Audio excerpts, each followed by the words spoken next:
following talk is interspersed with some well-known songs that you've heard down through your life, and I'm just attempting to show you how you're being conditioned along with certain agendas with the songs you hear, just as you are with the movies you see. It's all predictive programming along a certain path.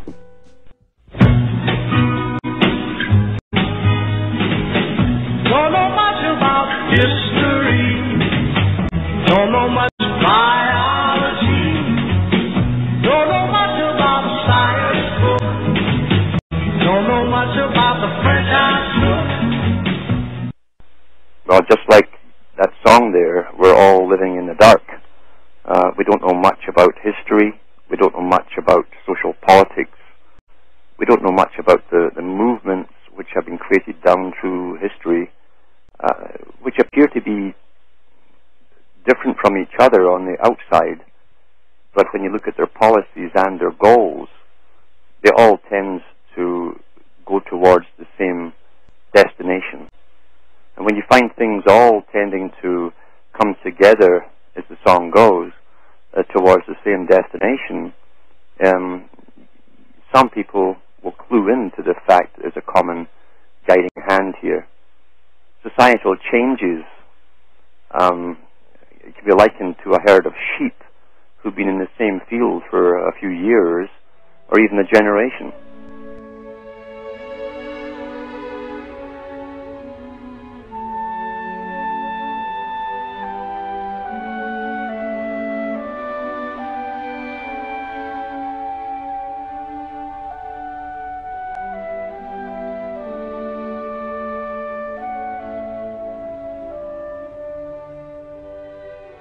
And the sheep themselves are totally unaware of what their purpose is. They think they're there to be happy and to chew the cud, and they know the shepherd. They know the shepherd's face as he comes in, and he'll smile and he'll whistle to them, and he'll even scratch some of their ears, you know. And of course, when he wants them to eventually move to another field, he has to motivate them and get them ready to move. Because something which has been static for a long time, it takes a while to get into gear, you might say, without losing control. And that's how society is, because society has been planned. You might say we've been farmed, like Charles Fort said.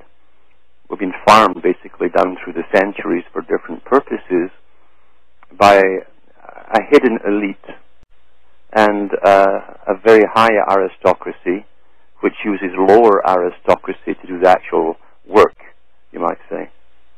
And when they have to need people for wars, they breed them up.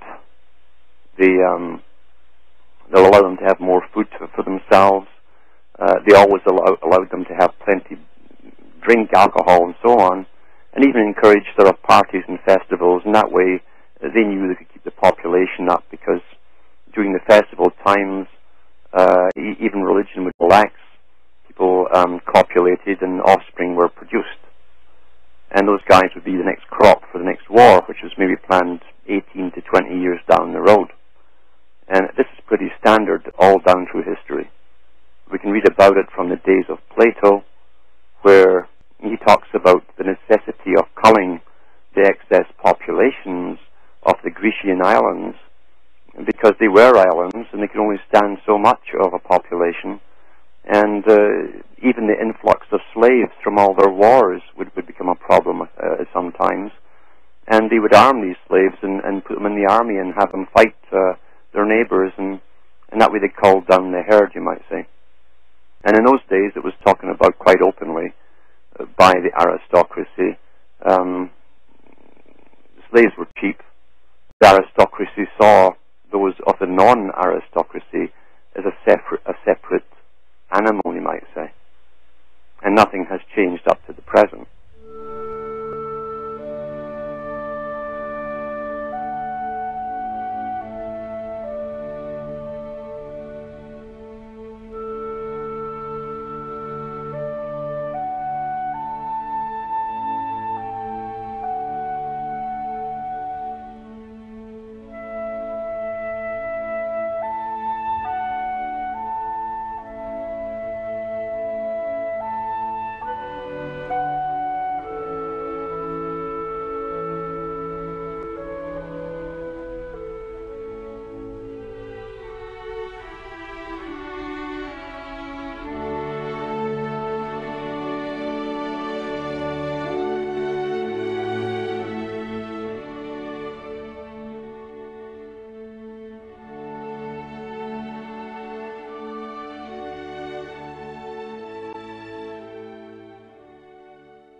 So for this particular talk, we're looking at how society has been shaped from the 1800s in Europe and America, world over really, by different groups. And one of these groups will be the Fabian Society, which was established in London, England, in the late 1800s. The founders of the Fabian Society consisted primarily, at least as far as the public are concerned, with Sidney Webb, who was a lifelong bureaucrat for the British government, who tried his best to work up and kiss the feet of the guys above him, hoping that he would be accepted as an aristocrat one day. But his wife really was called Beatrice, and Beatrice Webb was from an aristocratic family called the Potters, so she was Beatrice Potter. It might sound familiar to people. And Beatrice Potter, her family, her father, was a sort of Halliburton of his day, because he would have contracts with the British Army, with the Crown, and wherever they went abroad to slaughter people and kick them off their land, they would devastate and burn down houses, and he would move in with his little huts that he'd sell back to the British government, and the taxpayers would pay for them, of course, and they'd put up these little shacks for the people that they'd simply dispossessed recently abroad. So the same system was in place then as it is today. Names change.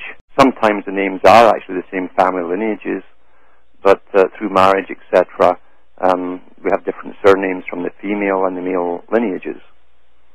So the founders of the Fabian were the Webbs, and of course we had George Bernard Shaw, who was a playwright, and just like today, the playwrights in those days were funded by the big corporations, charitable corporations, they call themselves, or philanthropic organizations, and they would tell the authors basically what themes to write upon on social issues, and to write them into novels so that the public who read them would have their opinions of things altered in such a direction that they would be all for a particular type of change, unsuspectingly, really, that this has been organized by professional psychologists, you might say, at the top.